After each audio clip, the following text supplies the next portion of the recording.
Todos esses versículos que nós temos nesse capítulo mostram o contraste entre o sábio, né, e o tolo, né? O que age com sabedoria, o que age com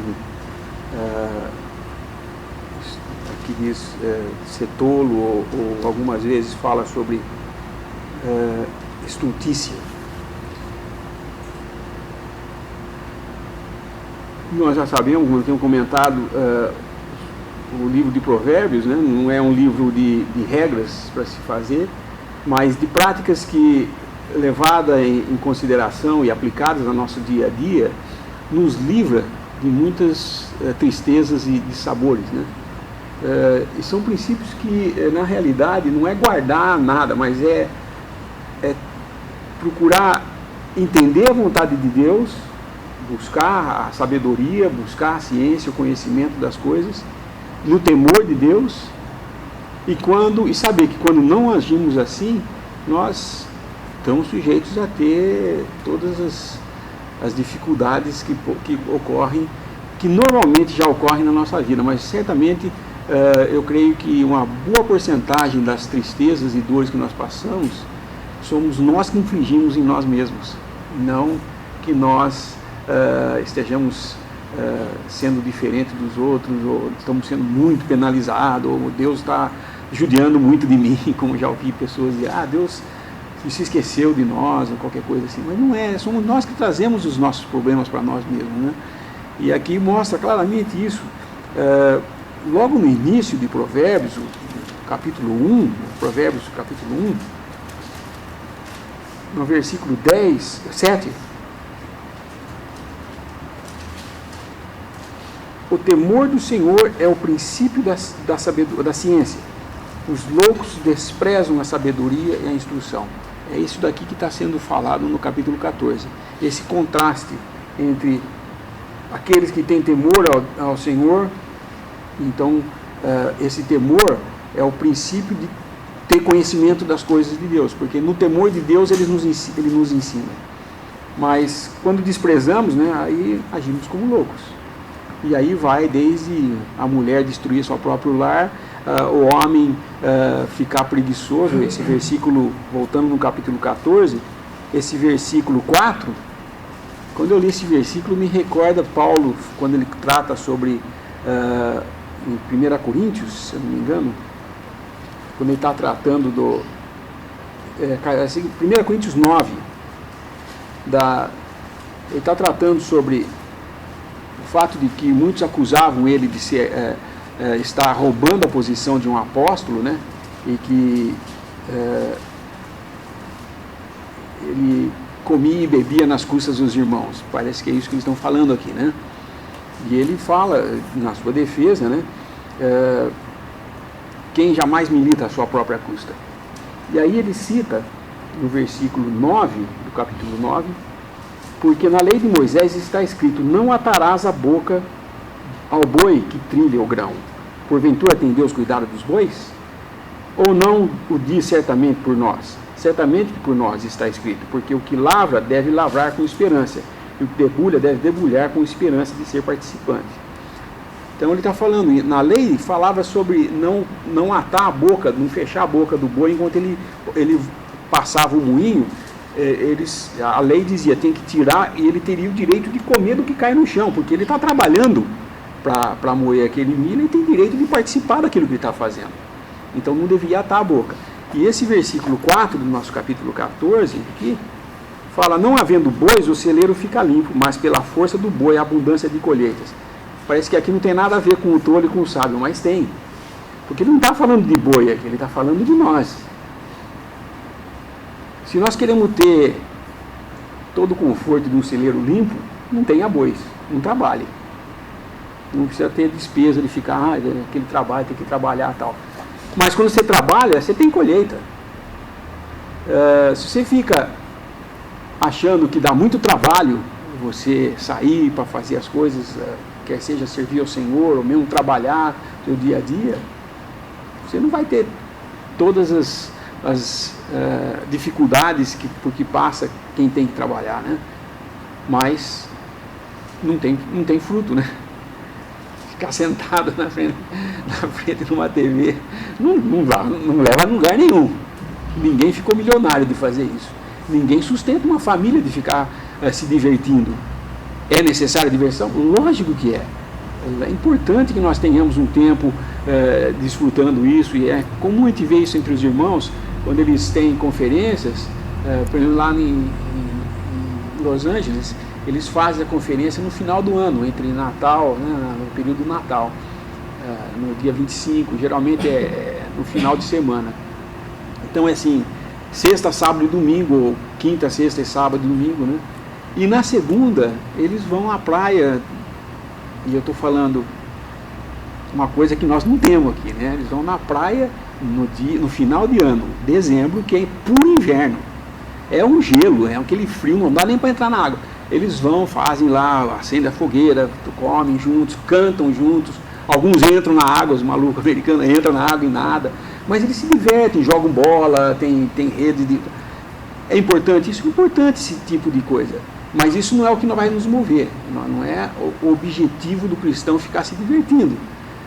Mas deve estar interessado em procurar produzir, tanto nas coisas materiais, aquele que é cabeça de família, sair para trabalhar, de se empenhar em fazer bem aquilo que faz, como se estivesse fazendo para o Senhor, não para os homens, e no sentido espiritual também, se empenhar em estudar mais a palavra para ter o que falar na reunião. Então às vezes nós falamos, puxa vida, não, nós estamos num momento de fraqueza, porque, nossa, você vê, não, às vezes fica um momento de silêncio, não tem quase... Eu concordo que nós estamos num momento de fraqueza, mas também eu tenho que perguntar o quanto eu me empenhei de ler as Escrituras, de procurar ver onde nós estamos lendo e aprender sobre alguma coisa a mais, para ter o que trazer, para ser, não que eu necessariamente vá fazer isso para vir aqui ensinar, mas eu pelo menos estar pronto para ser usado. Porque nós sabemos que como vasos, nós temos que estar preparados para uso. Porque vasos imundos não servem para o uso. Ninguém vai preparar a comida numa panela suja. Deus não vai usar vasos impuros, por assim dizer, ou contaminados com o pó desse mundo, para trazer, fazer a comida para os seus santos aqui. Mas tem que estar procurando, vamos lá, vamos arear a panela aí para ir para a reunião, para chegar uma panela que possa ser usada. No sentido, usando uma figura do vaso, seria a mesma coisa. Se nós temos utensílios, somos como utensílios para Deus, para ministério, para exortação, para pastorear o rebanho, visitar os irmãos nas suas necessidades, nos esforcemos para fazer isso.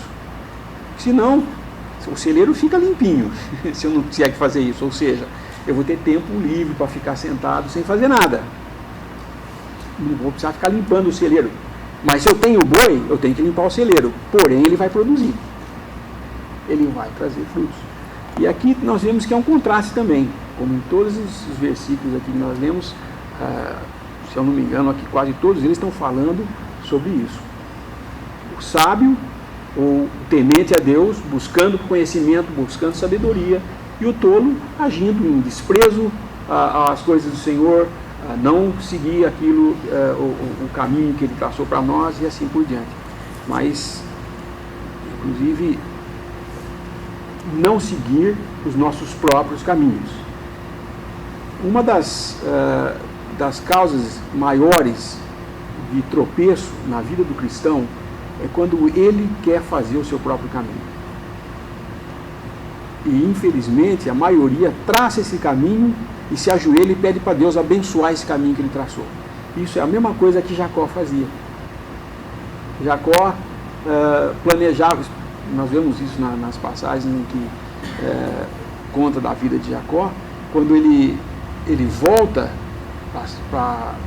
tendo fugido de seu irmão, porque ele trapaceou com seu irmão, então ele fugiu. Quando ele volta, ele está com medo do que o irmão vai fazer para ele. Então ele se ajoelha e pede a Deus que dê para ele uma boa chegada lá, que tudo possa ocorrer bem. Pede a Deus que cuide para que seja bom. Ele acaba de levantar e fala, bom, agora eu vou botar os camelos primeiro, depois os servos, depois as coisas preciosas, ouro e tal, depois a minha família, e eu venho por último. Até ele chegar em mim, ele já amansou. Ele já viu os camelos, que tem camelo, que tem escravo, então ele já viu as riquezas, eu já enchi os olhos dele, é isso que ele planejou. Como a gente tinha acabado de pedir para Deus abençoar o caminho dele, e ele já tinha o plano de como fazer isso. Esse Jacó só foi quebrado quando ele teve uma luta com um anjo do Senhor no vale de Jaboque, né? E dali ele saiu manco. Dali em diante ele passou a ter uma outra vida. Ele já não era mais ele, já era Israel, não era mais Jacó, e ele mancava. Ou seja, ele tinha se tocado por Deus, e daquele momento em diante ele já não fazia planos mais. E o enganador passou a ser enganado pelos seus próprios filhos no final da história, né? Versículo 8. A sabedoria do prudente é entender o seu caminho, mas a estultícia dos tolos é enganar. Nós podemos enganar, eu creio que se enganar aqui não é enganar os outros, é enganar nós mesmos. Nós estamos andando num caminho que nós mal conhecemos, e nós nos enganamos a nós mesmos, dizendo, não, esse caminho está bom. Nós temos que conhecer, buscar em Deus conhecer o caminho que Ele quer para nós. Muitos falam, mas eu não sei qual é a minha função na Assembleia, o que eu devo fazer, eu não sei. Está sempre assim reclamando que não sabe o que Deus quer para ele. Mas ele tem que buscar. Você buscou? Então, espera que Deus vai mostrar. Mas muitas vezes nós tomamos o caminho mais fácil de falar, não, tá bom assim. Olha, eu tenho feito isso ou aquilo, isso já tá bom. Vou todo dia na reunião, mas tá bom. E não é assim. Nós temos que conhecer o que Deus quer cada vez mais. A sabedoria do prudente é entender, não só saber o caminho, mas entender ele. E nós temos que buscar entender o caminho. Testemunha verdadeira não mentirá, mas a testemunha falsa se desboca em mentiras. Esse versículo 25. Testemunha verdadeira livra as almas, mas o que se desboca em mentiras é engano. Se nós formos no Velho Testamento, é uma lei que dura até hoje, que vale até hoje, que está no Novo Testamento. Nós formos lá no Velho Testamento, em Deuteronômio 17, para a gente poder entender, até o princípio de reunião, né? Permanece essa. Deuteronômio 17, 6.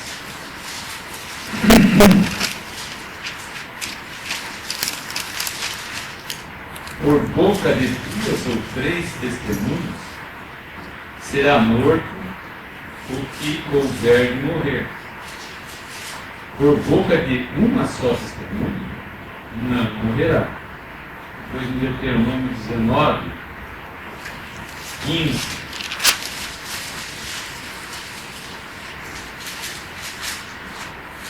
Uma só testemunha contra ninguém se levantará, por qualquer iniquidade ou por qualquer pecado, seja qual for o pecado que pecasse.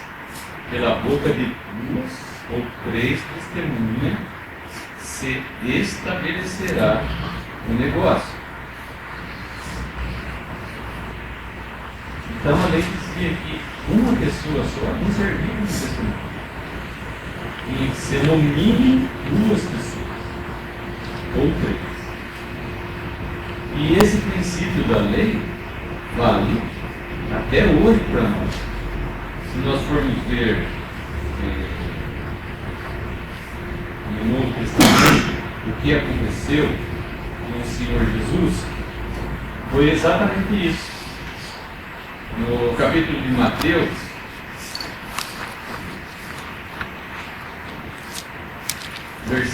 capítulo 26 de Mateus,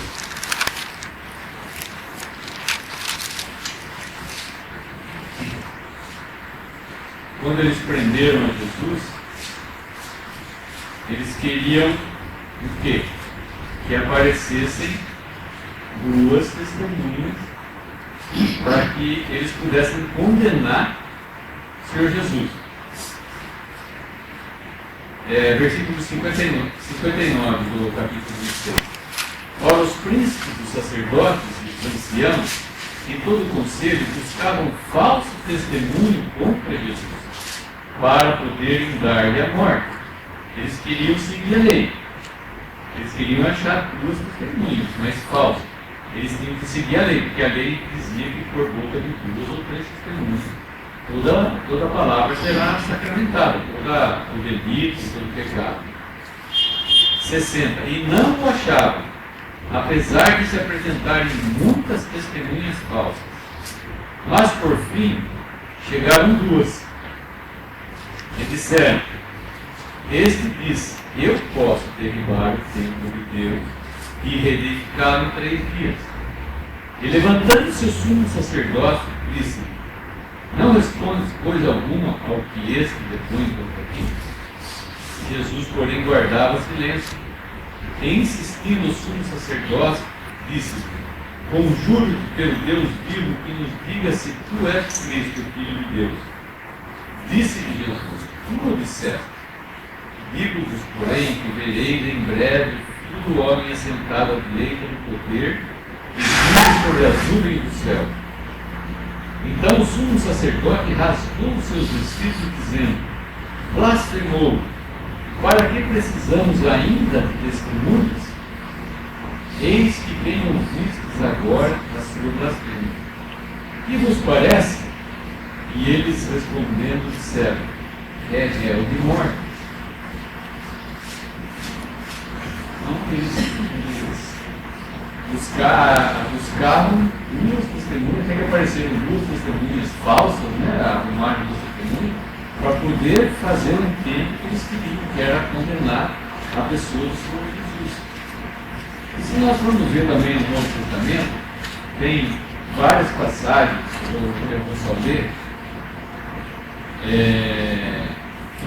algumas passagens, por exemplo, de Paulo aos Coríntios: esta é a terceira vez que vou ter convosco.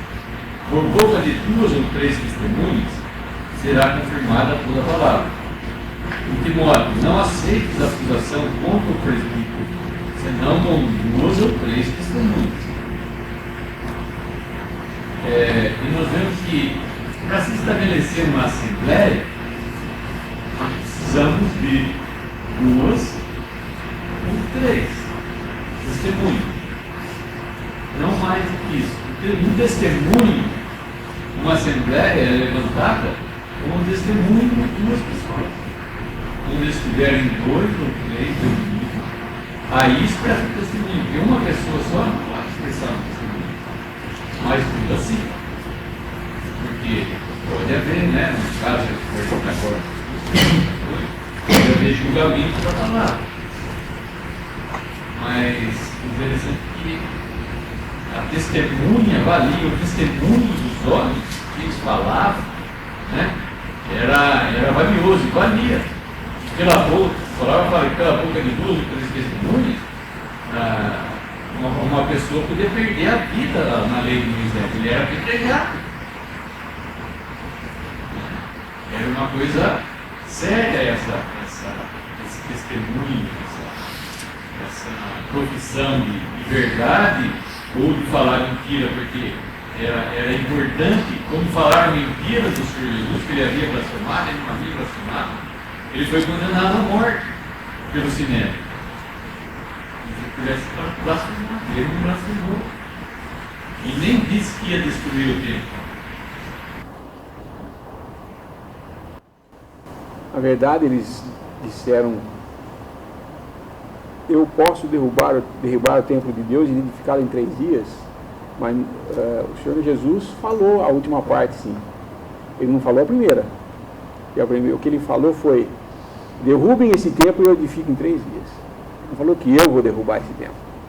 E as testemunhas falaram que ele estava dizendo que ia derrubar o templo e construir em 3 dias. Porque na realidade ele fez a segunda parte. Em 3 dias ele reconstruiu o templo de Deus aqui na terra, a igreja de Deus. com a sua ressurreição. Ele começou então a primeira fase do que seria esse novo homem na terra, subindo para os céus, recebendo o Espírito Santo, derramando aqui sobre a terra o Espírito Santo, e agora Deus habitando no homem. O templo de Deus aqui na terra agora não é um edifício, são homens comprados pelo sangue de Cristo. Ele fez isso, ele reedificou o templo, mas ele não destruiu, como eles acusam aqui, né? Os outros, eu sempre, esse trecho me deixava, como é que os outros eram falsas testemunhas e esses não foram ditos como falsas testemunhas? Porque era necessário que dois falassem a mesma coisa, contassem o mesmo fato, dando testemunho do mesmo fato. E todos eles, cada um dizia um negócio e o outro falava, mas contradizia em alguma coisa. Que nem se faz a cariação, que eles chamam no sistema penal, né? Alguém viu um crime lá, duas, três testemunhas, eles fazem uma cariação entre a testemunha. Põe em separado e fala, o que você viu? Ah, eu vi tal e tal e tal coisa. Aí sai essa pessoa, entra o outro e não deixa se comunicar entre eles. O que você viu? Se não bater, não é considerado como testemunho verdadeiro.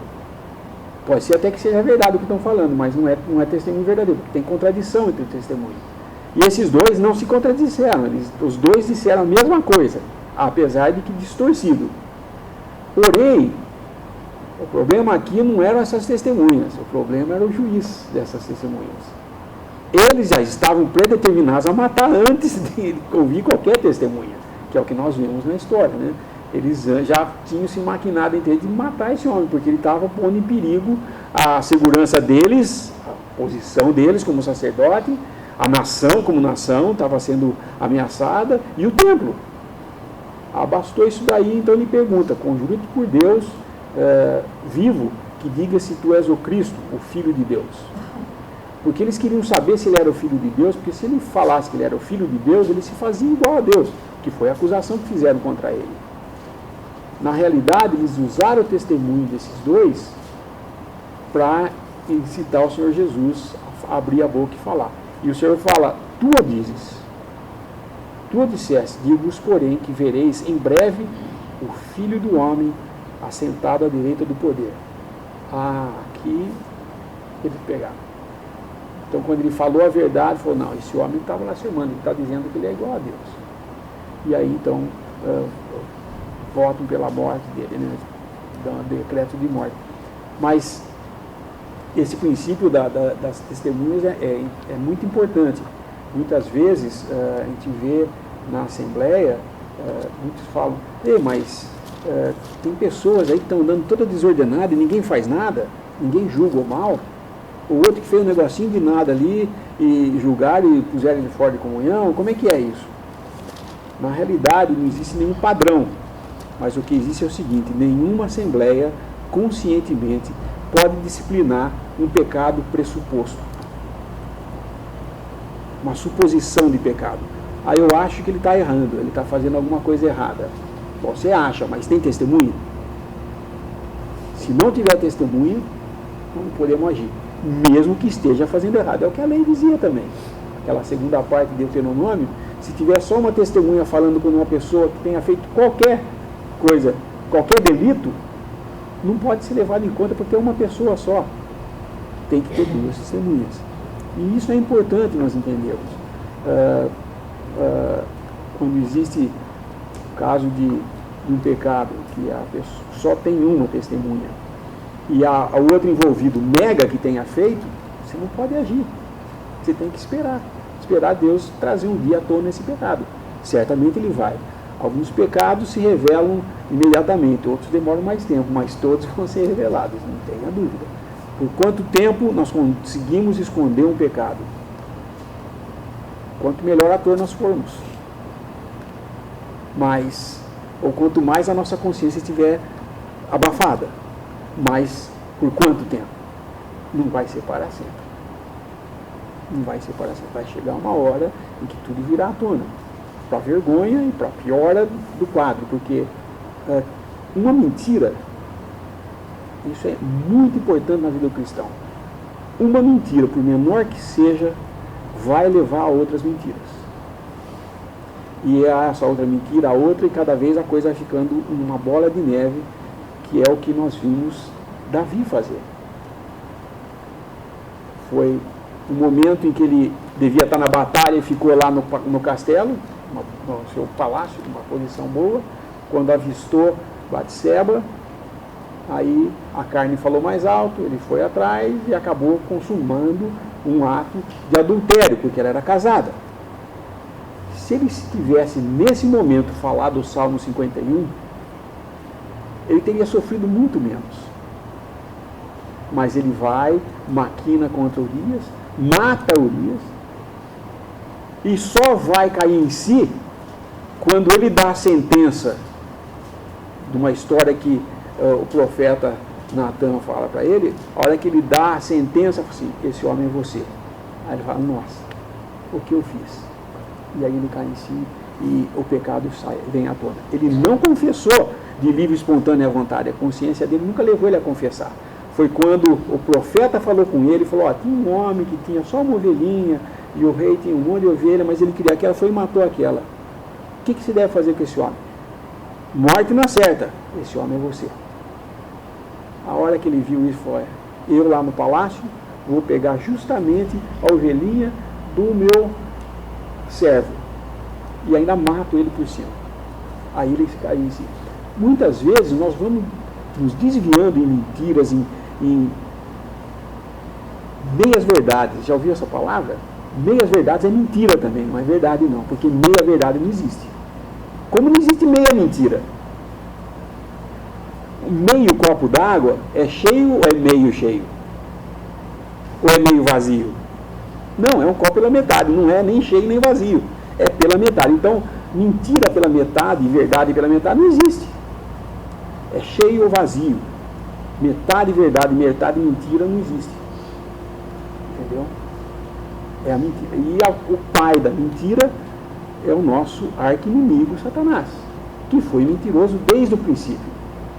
E nós vamos estar envolvidos com uma coisa que tem origem no diabo.